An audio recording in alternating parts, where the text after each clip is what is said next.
Morning. It's May the 1st, and we're going to try to get some of these tomato plants I got in these 16-ounce cups. And these are actually our Amish cherry tomatoes. I'm going to put a few of these in the ground because they're getting awful leggy on me.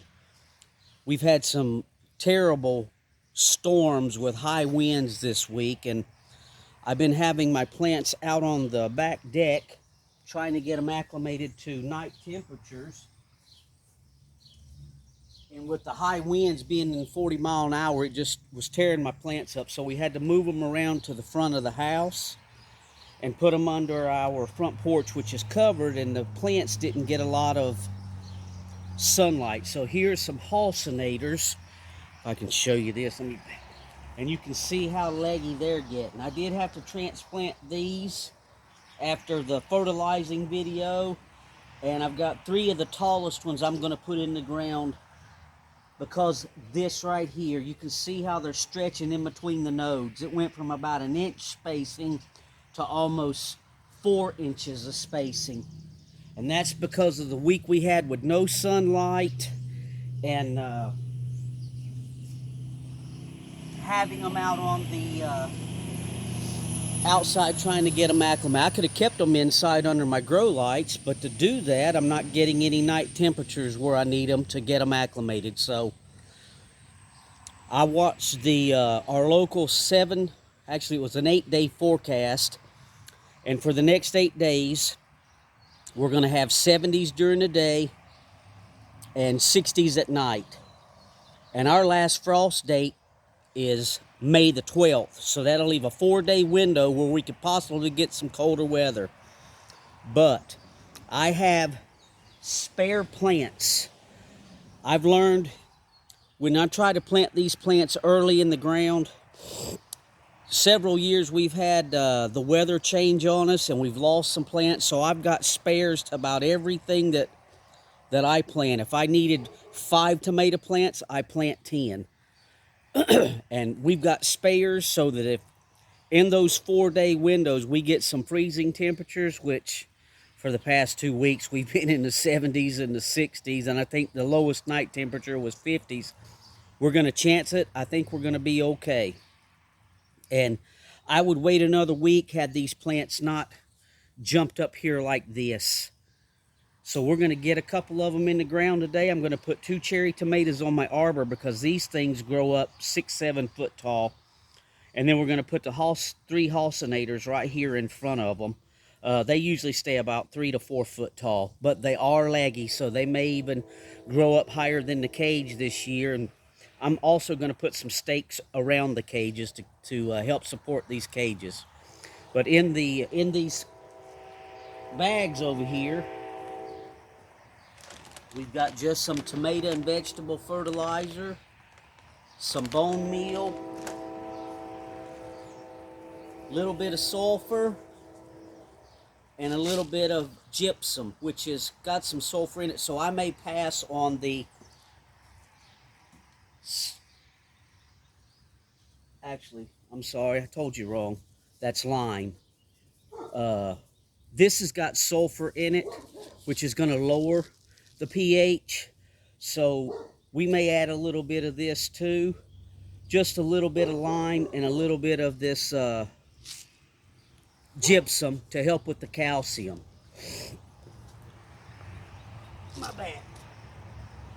Now, yesterday after the rains, we had some high rains, heavy rains.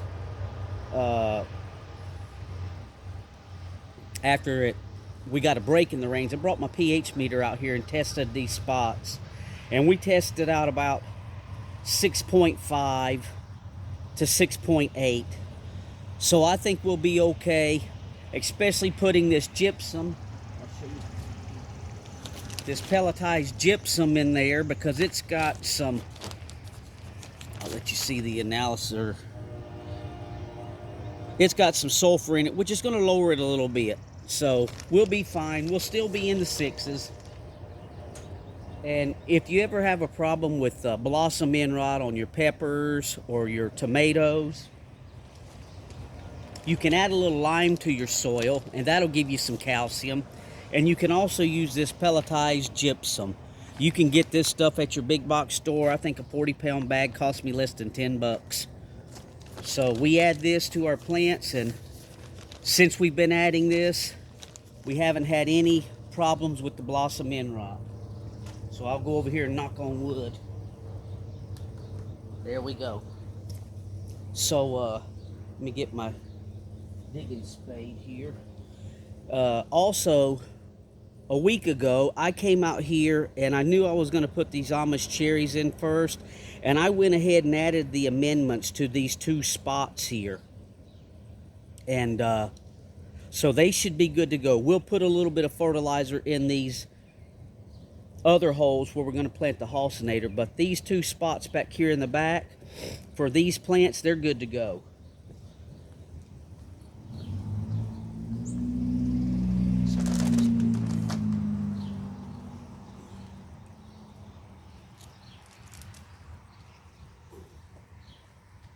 You can see they're starting to get a little root bound. Break the bottom roots loose. Nice looking plant. That's that Pro Mix. But we'll get these things in the ground and to help with that.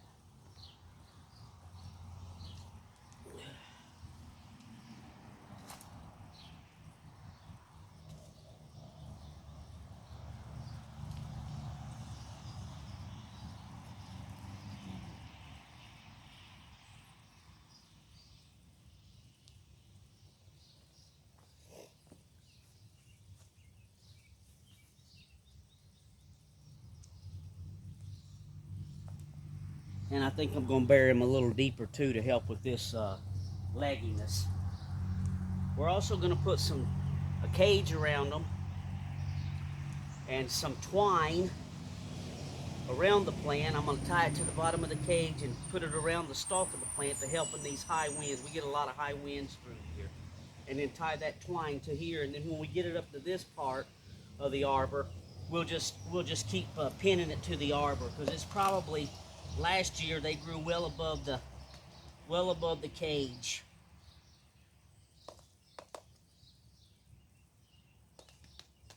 So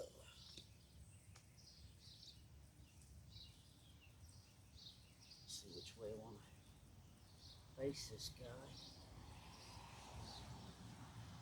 So there we go.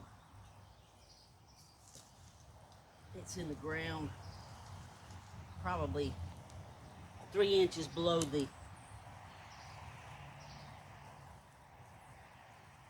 3 inches below the dirt level there. And tomato plants, you can plant your tomato plants deeper than where they are in the cup. If your plants are leggy, dig you a trench and lay them down and just turn the tips up. I've done that before. Tomato plants will root all the way up the stalk. Anywhere this plant along here touches the ground, it'll send out roots. So I could bury that plant that deep if I wanted to. We won't go that deep, but we'll go a couple of inches below ground level to try to help with this legginess on these plants.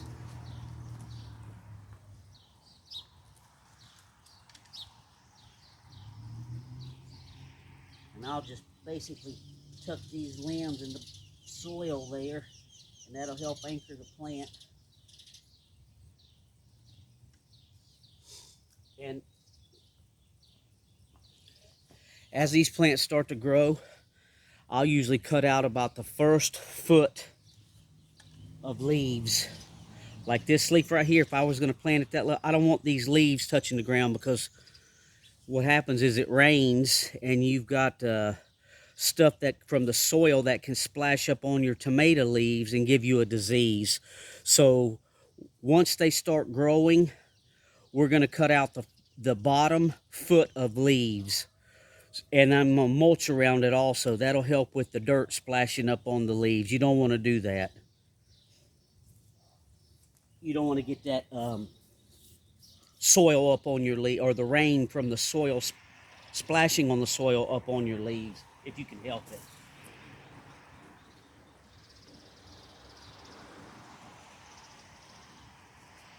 we may go ahead and just pinch that one off.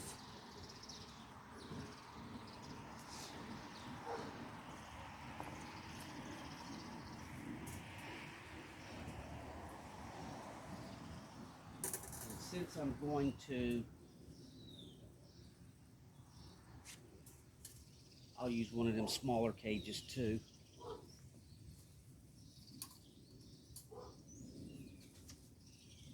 We'll go ahead and put the tall cage around this guy.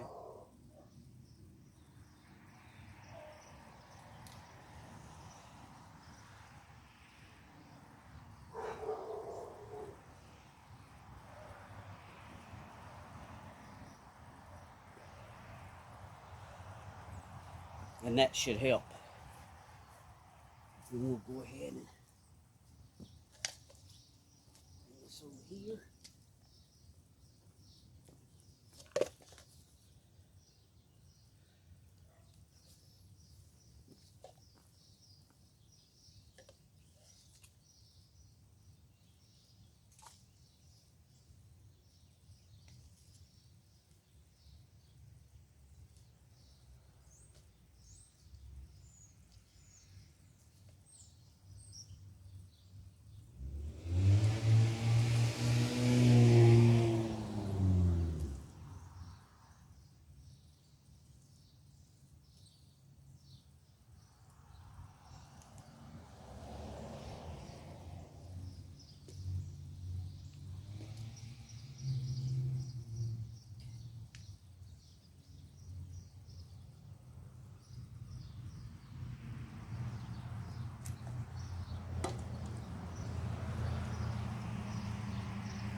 See again, these are starting to get root bound.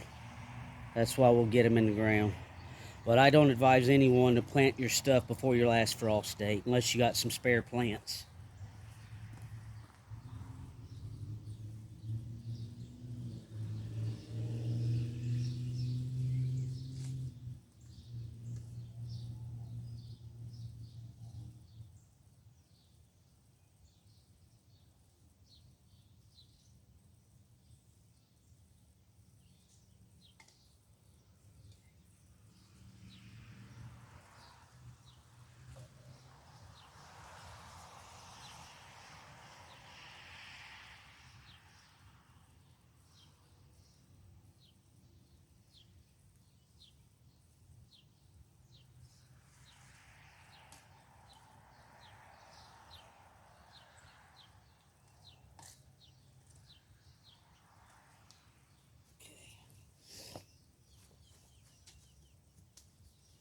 Put this little shorty cage around him.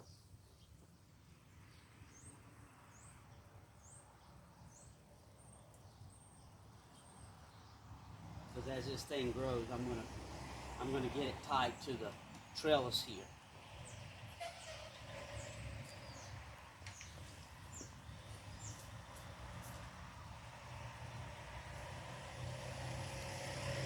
All right, that's two. So we'll go ahead and try to get some of these, like I say, you can see how long this guy is. These are our halcinators.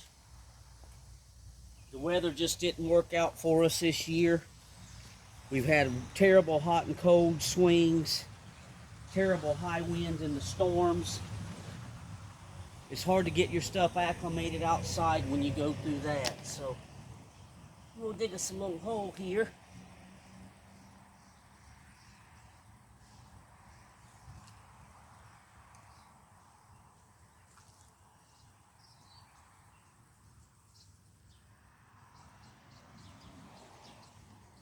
We'll add some fertilizer to these holes.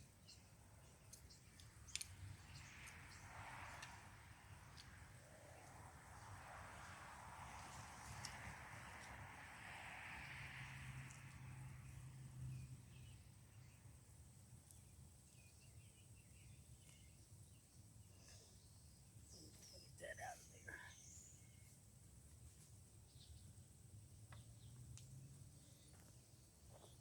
Okay, you can see from where these were root bound in the 16-ounce cups, and then we added a little more soil around, so it's almost to the bottom.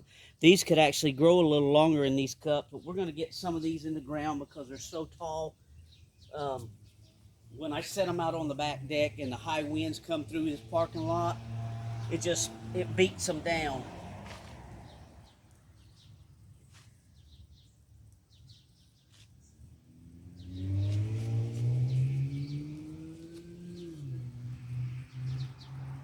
Gonna help out.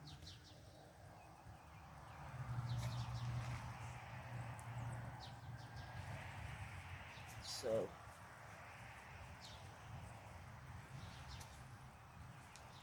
we'll take a little bit of this lime, just, I don't know, half a tablespoon.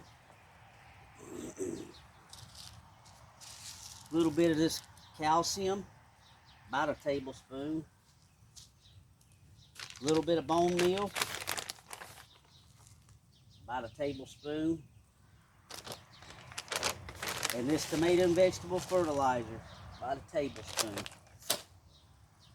You like the smell of that, don't you, boy? Okay. We'll go ahead. Like I say, these are terribly long.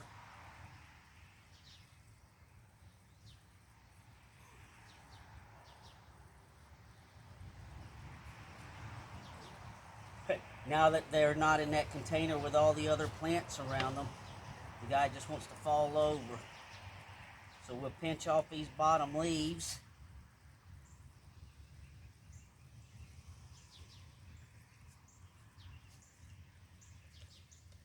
Get that soil back up there around that plant to help it. Okay.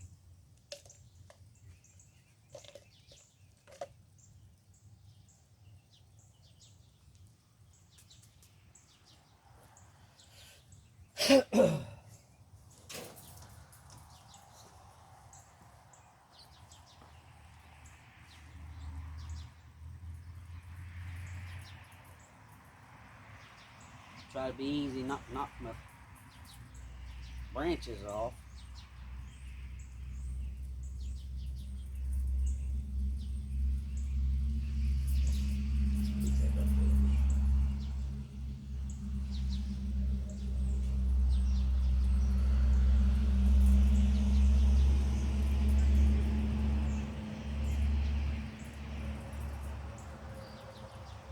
Okay. Maybe go down a little more. Seat that cage to the ground. Okay. And like I say, then I'm going to come through here and put a piece of twine from here, wrap it around the plant, and tie it to the bottom of the cage to help that wind from blowing it back and forth.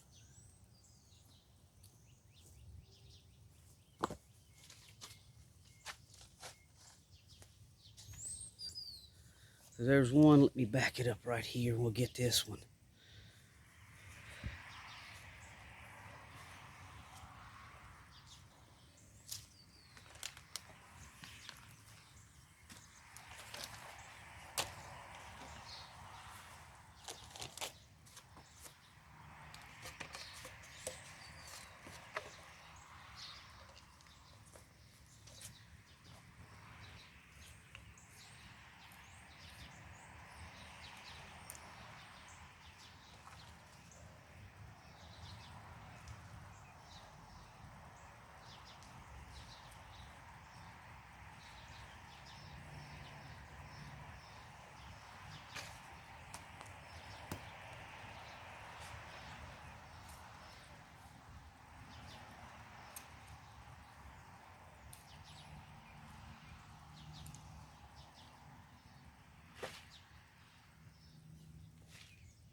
okay, buddy.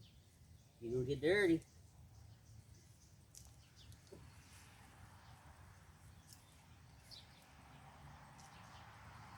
So, we'll add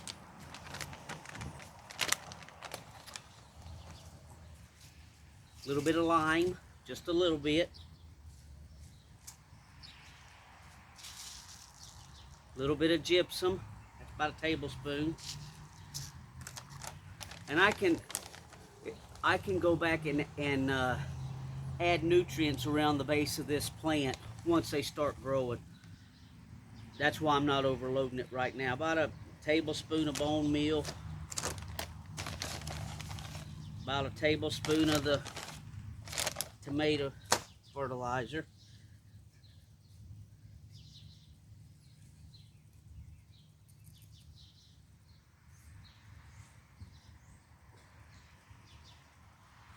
Okay, let's get one of these tall plants.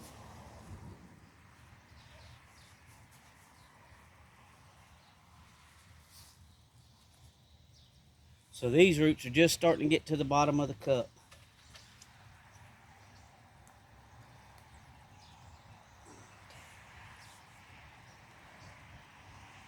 Like I say, this is the first year where we've had plants this leggy because the weather wasn't cooperating with us, to where I could leave them out back in the full sun all day. But it is what it is.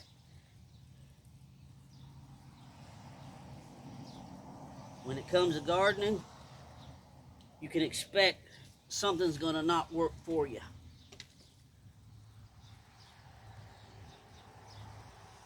Okay. I'll also make a little impression there so when the water doesn't run off. Go ahead and pinch this one off too.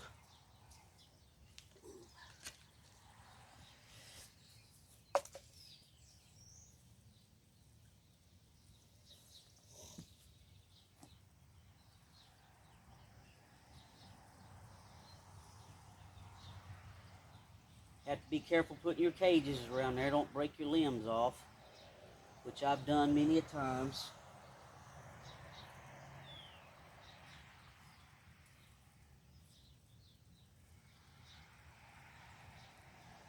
Seep that down to the ground. And then I'll come back here and I'll put me a stake, a tomato stake, right down beside this plant in this cage. And tie this cage to that stake. That'll help out too. So you have one more.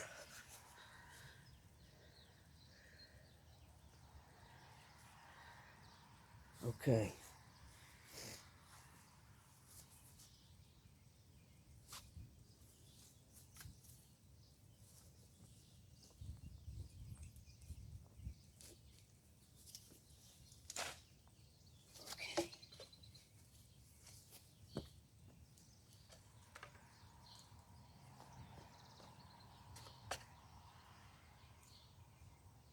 And I try to put 2 foot spacing. These are in different rows. We've got 2 foot from those two, and that's the cherries. Let me turn it back around there, show you. The cherries are 2 foot from the halcinators. The halcinators are 2 foot from each other.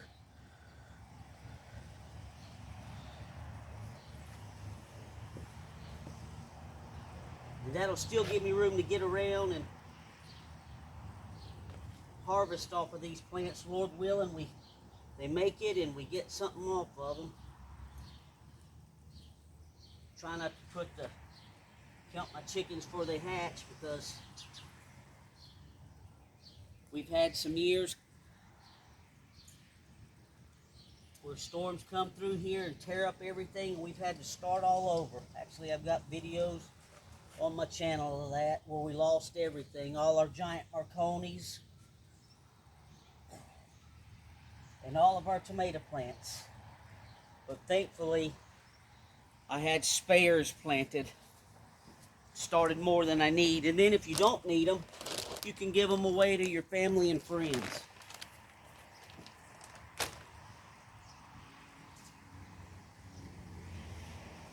So, a little bit of lime. Turn it back around here.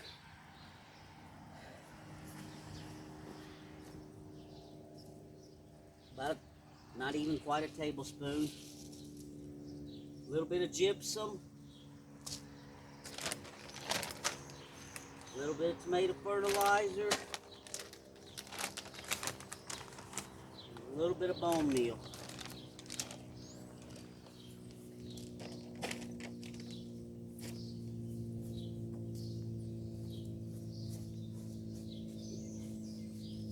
There we go, see how long and tall and leggy. But now that the sun's going to get on them, that should help with some of that. Stir that in.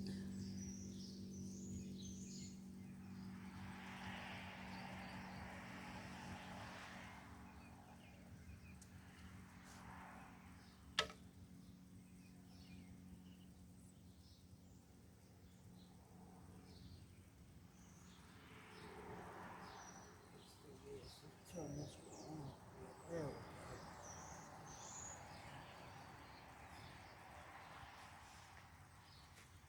go. Pop that off. Pop that off.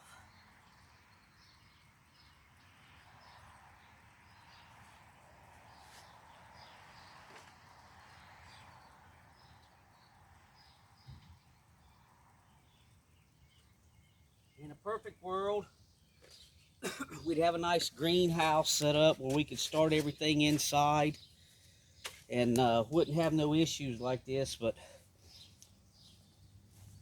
we're not there yet. Maybe one of these days.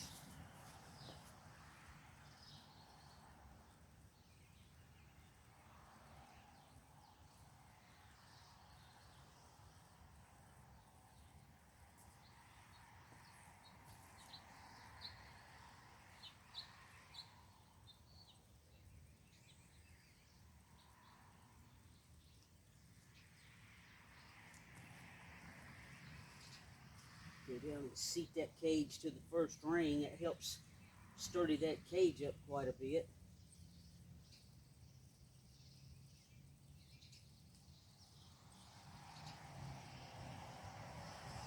And there we go. Minimal breakage. So that's how we